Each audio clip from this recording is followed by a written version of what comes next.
So this is what I'm randomly trying to remember. So we have SOX 2002 Act, that is Sarbanes-Oxley Act 2002 is an American standard, and then now we have something called the COBIT, which is known as one second, which is control objectives for information and related technologies, and that gives you a framework for IT governance and all of that. IT governance, and it's published by ISACA. And then we have cyber security framework, which is established by National Institute of Standards and Technology, and is one of the most popular framework by improving the critical infrastructure cyber security. And we have American Institute talks about SOC 1 and SOC 2, reporting controls at a service organization. There's a framework that is established under the Statement on Standards for Assist Engagement, that is SSAE. That is Statement of Standards on Attest Engagements number 16. So SSAE is a statement of statements on standards for attest engagements number 16. And then we have the payment card industry, where if any company is engaged in payment card, PCI and DSS, right, which is widely used information security standard for payment card industry. Then we have ISO 27001 to 2013, which is ISMS, Information Systems Management Standards, issued by International Organization for Standardization. International Organization for Standardization is called ISO, and this provides a framework and guidelines for implementing information security, like password and all. And Sarbanes-Oxley Act talks about is a requirement in America, which requires public listed companies to assess, and ensure the effectiveness of internal controls over the financial reporting, and auditors independent opinion on the design and operative effectiveness of internal controls over the financial reporting. So it talks about requires public listed companies to assess and ensure the effectiveness of internal control over the financial reporting and auditors independent opinion on the design and operating effectiveness. So இது என்ன சொல்றாங்கன்னா, requires the company to implement and ensure the effectiveness of internal controls over the financial reporting and auditors independent opinion on the design and operative effectiveness, which is similar to the requirements of IFC FR for Indian companies. So so listed கம்பெனிஸை வந்து assess பண்ணி insure பண்ணும் the effectiveness of internal கண்ட்ரோல்ஸை. So அதான் சொல்ல வராங்க இங்கே. And 143 talks about, for this purpose, a guidance note on the audit of internal financial controls over financial reporting has been done. So this is very similar to internal financial controls over financial reporting. It's very similar to that. Standards of auditing is issued by ICAI, required to be followed in the audit of financial statements. So over here it talks about how to implement and assess for Sarbanes-Oxley Act, ensure the effectiveness of internal control over financial reporting, the auditor's independent opinion on the design and operating effectiveness of internal controls over financial reporting. So இது என்னன்னா, implement, assess and ensure the effectiveness, and also ensure the auditor's opinion. It has to ensure the effectiveness of internal control, and it also has to ensure how the auditor has an independent opinion on him. All right, so let's go into the next question, and we'll do a mix and match of different sums, different questions actually. So first let me just start with the same question which we stopped yesterday, which is yeah, sorry, I'm just searching for it. So the next question is, a company is using ERP for all of its business processes, including procurement, sales, finance and reporting. So இவங்கெல்லாம் வந்து business reporting including procurement, sales, finance எல்லாமே பண்ணுறாங்க. நம்ம என்ன explain பண்ணணும் auditor கிட்டக்க, to identify the risks associated with the systems, with the IT systems, and so என்னென்ன ரிஸ்க்கெல்லாம் வந்து ஐடி சிஸ்டமோட சேர்ந்துருக்கு அப்படின்றத தான் நம்ம பார்க்க போகிறோம். The auditor should understand and document each of the business process in form of narrative and flow chart. So இது identify risk எப்படி பண்ணுவாங்கன்னா, எல்லா பிஸ்னஸ் ப்ராசஸ் இருக்குல்ல, வர பிஸ்னஸ் ப்ராசஸ் எல்லாத்தையுமே வந்து ஒரு நேரட்டிவ், ஒரு ஃப்ளோ சார்ட் நேரட்டிவில் வந்து பண்ணுவாங்க. The next process will be to identify the areas and events that can lead to risks. சரியா? தி நெக்ஸ்ட் ப்ராசஸ் எப்படின்னா, identify areas and events that can lead to the risks. எந்தெந்த ஈவெண்ட்லாம் இந்த risk நம்ம lead பண்ணணும்.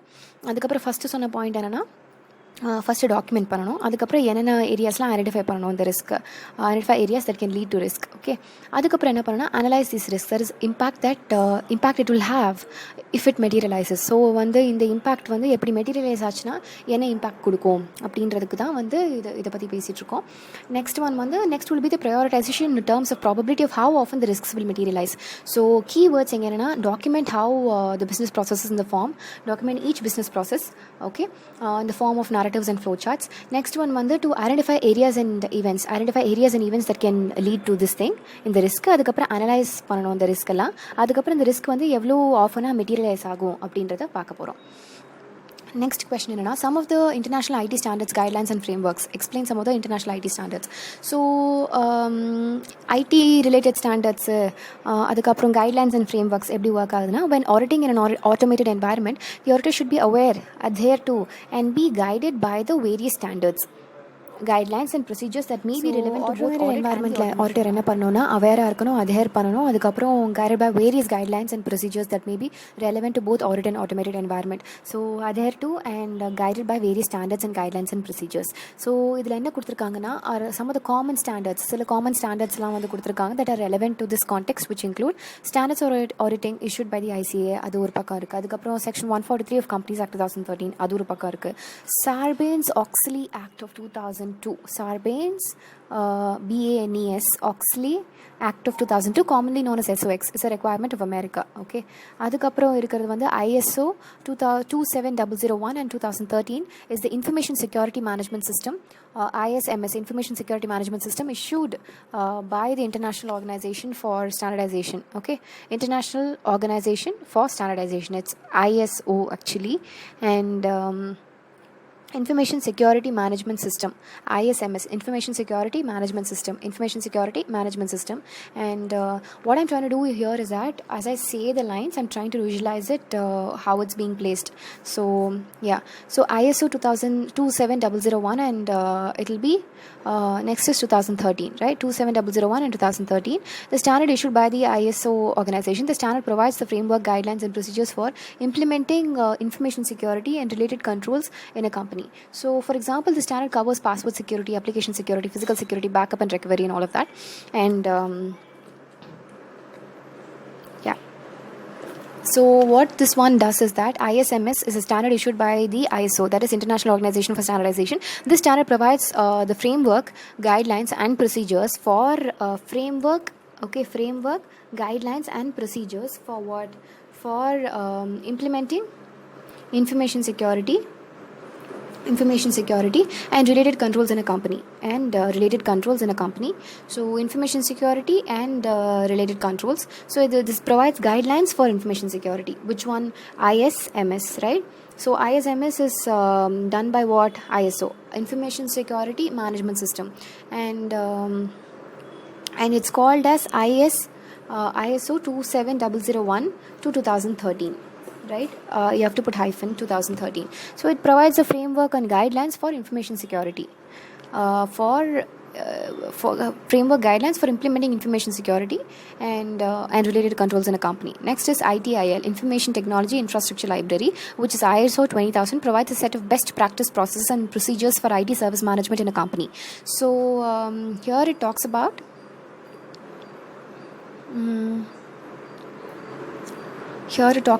ITIL, that is Information Technology Infrastructure Library, that is ISO 20000, provides a set of best practice processes and procedures for IT service management company.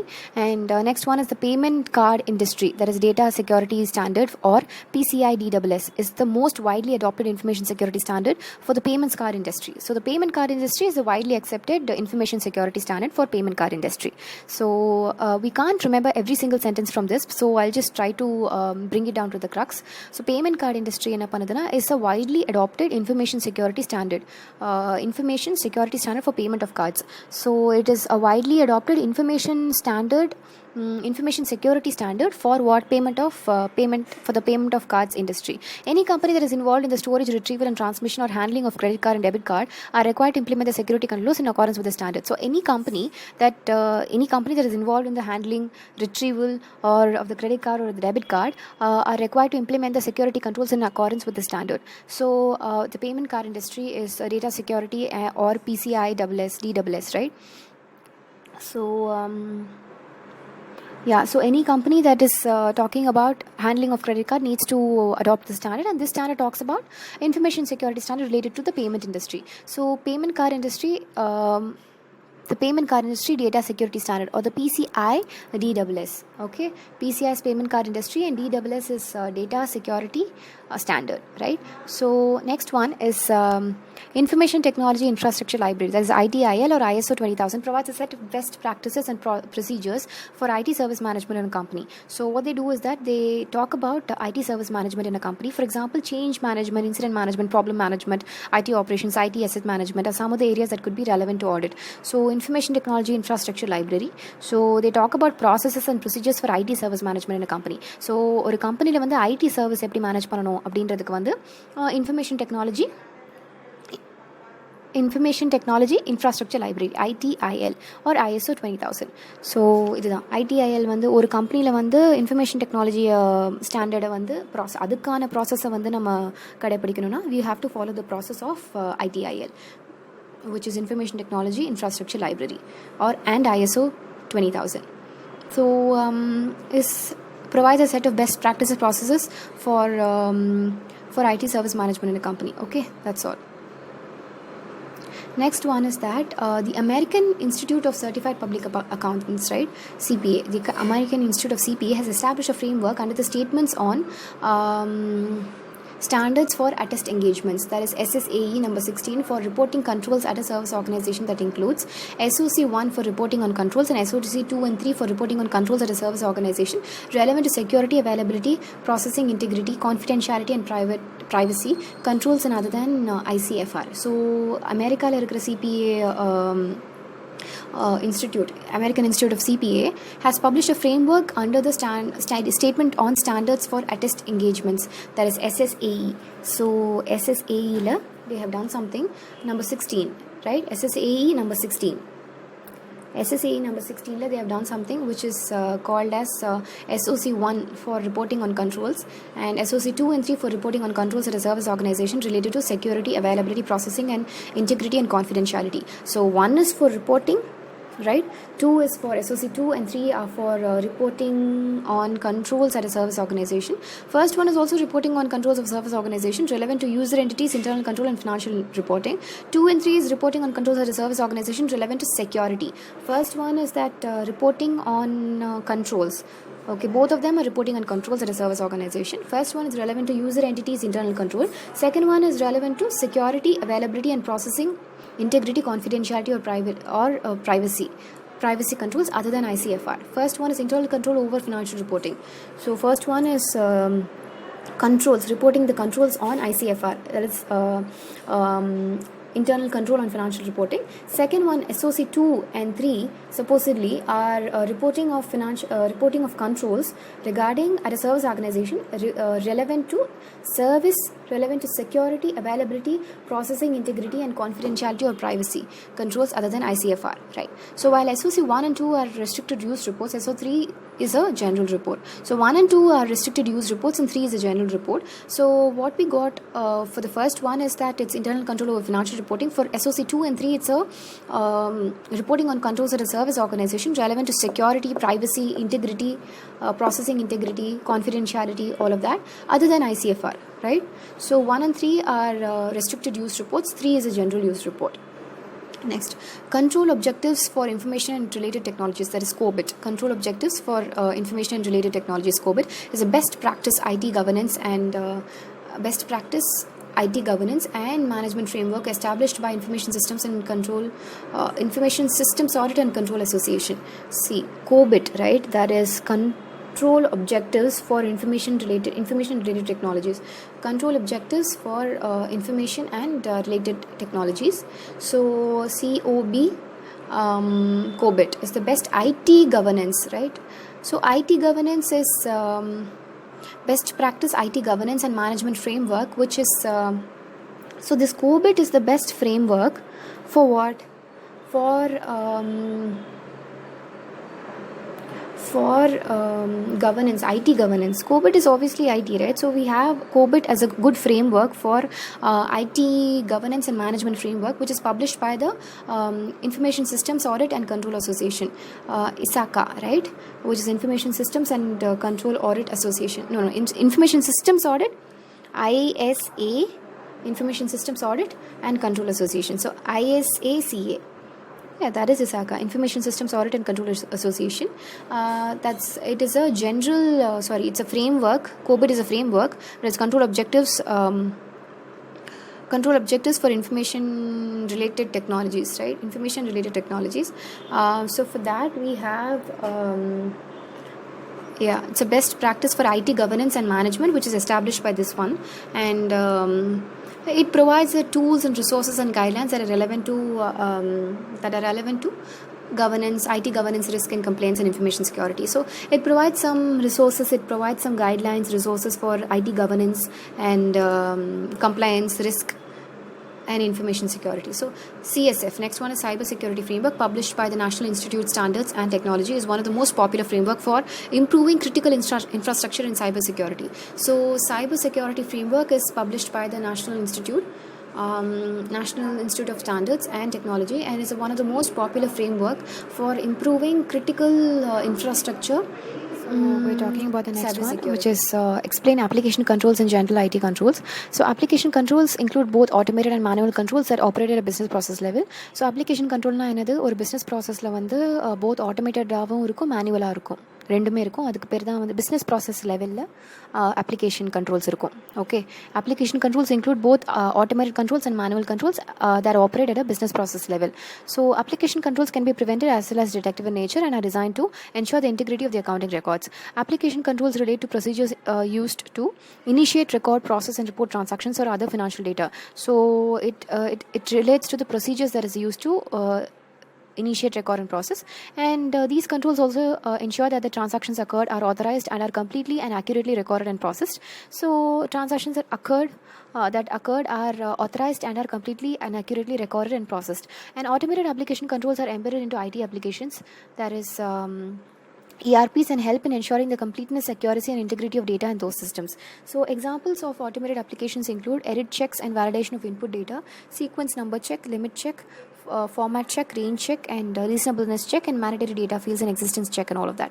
So automated applications already we know, right? So because these applications, they exist at they can be both preventive and detective, and they exist in the business process level. So what these things do is that they have some automated applications that has edit checks and sequence number checks, format check, range check, reasonableness check, mandatory fields. So mandatory fields, reasonable checks and range check, and then we have edit checks and sequence number check. All of these things we can tell properly, and these controls help to ensure that the transactions occurred are authorized and are completely and accurately recorded and processed. So automated application controls are embedded into IT applications, ERPs, and help in ensuring the completeness, accuracy and integrity of data in those systems. I think we've learned this sentence before, so let us just say that automated application controls are embedded into IT. So just remember this, automated application controls are embedded into IT. For example, ERP.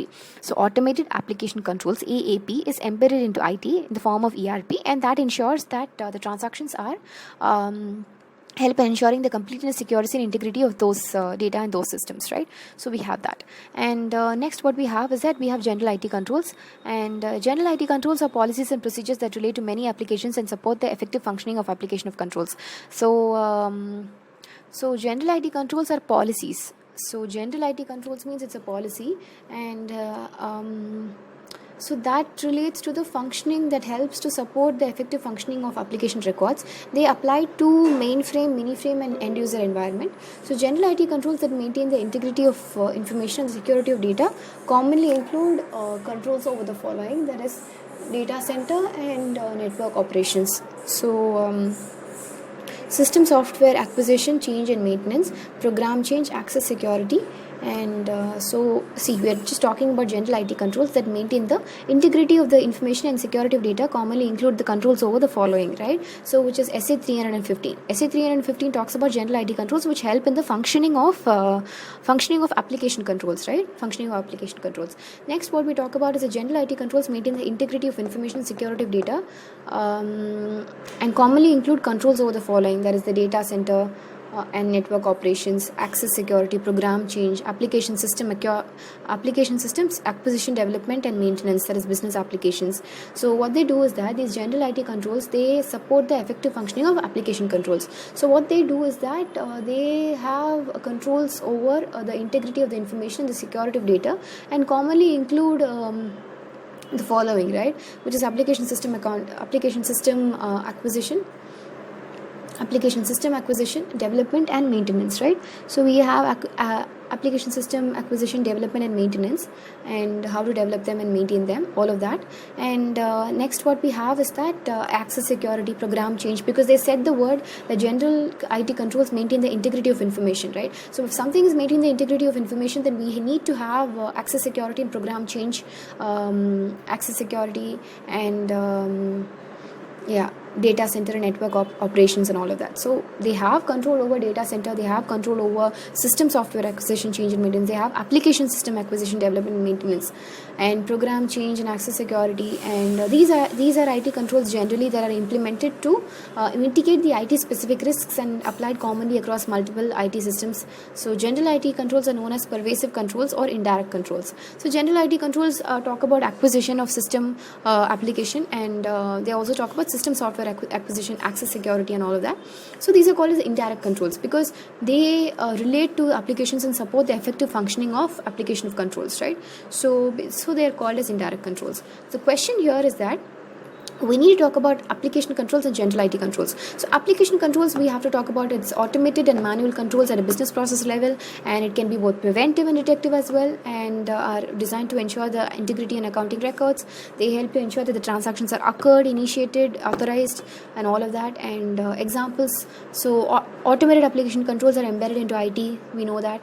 And then we talk about general IT controls are policies that relate to the many applications and support the effective so policies that are related to applications and which support the effective functioning of application of controls is known as general IT controls, right? Next question we have, so a person has been appointed as statutory auditor of IG Insurance Company for 3 of its branches for all of financial year 2021. And insurance company has been using a software called Applied Epic, wherein all the transactions, that is policy, insurance, premium receipts, and all of that, are recorded and financial statements are generated at the end of the financial year. So what they're saying is that one insurance company has a software and I'm being appointed as the auditor for that. And what happens is that all are recorded and the financial statements generated at the end of the financial year. This person is not technically equipped and is not good with technology. So they have decided to follow the traditional manual editing approach and started the audit. He is of the view that the understanding and using the auditee's automated environment is optional and is not required. So so just explain. So now we have SA 315, which is what understanding through understanding of the environment, right? Something understanding of the environment is 315. Assessing the risk of material misstatement. Auditor's response to assess risks is 330. SA 315 is risk of material misstatement through understanding of sanity and environment is 315. So this guy is of the opinion that it's not required, so we need to quote SA 315. It is required. So the auditor's understanding of the automated environment should definitely include the applications that are used by the company, the IT infrastructure, the organization structure and governance, the policies and processes that is followed, and we have IT risks and controls. He also needs to document the understanding of a company's automated environment as per SA 230. So as per SA 230, he needs to document as per SA 230, which is document the understanding, right? He needs to document the understanding of the automated environment as per SA 230. And let's say that in the question lavanda, we'll start with the first one. And the reason why I'm doing this is because I also want to clear along with you guys, and it's not just while doing this I want to clear. That's the whole point of doing this thing. And so let me just start with the question. I have been appointed as a chartered central statutory auditor of a nationalized bank. The bank allows financial year as accounting year, and state the views on the following issues which were brought to your notice by your audit manager. Right. First one is that the bank has recognized an accrual income from dividends on securities and units of mutual funds held by it as at the end of the financial year. The dividend on securities and units of mutual funds were declared at the end of the financial year. So the first one, they're saying that it's not a prudent practice to treat dividend on shares of corporate bodies and units of mutual funds as income unless they are actually received. So it's not a prudent practice to treat dividend on shares of corporate bodies and units of mutual funds as income unless they are actually received. Accordingly, income from dividend on shares of corporate bodies and units of mutual funds should be booked on cash basis. So accordingly, income from dividend on shares of corporate bodies and units of mutual funds should be booked on cash basis. So it's not prudent to do. Unless they're actually received. அதுக்கப்புறம் in respect of income from government securities and bonds and debentures of corporate bodies where the interest rates are predetermined, income can be booked on accrual basis provided interest is serviced regularly and as such not in arrears.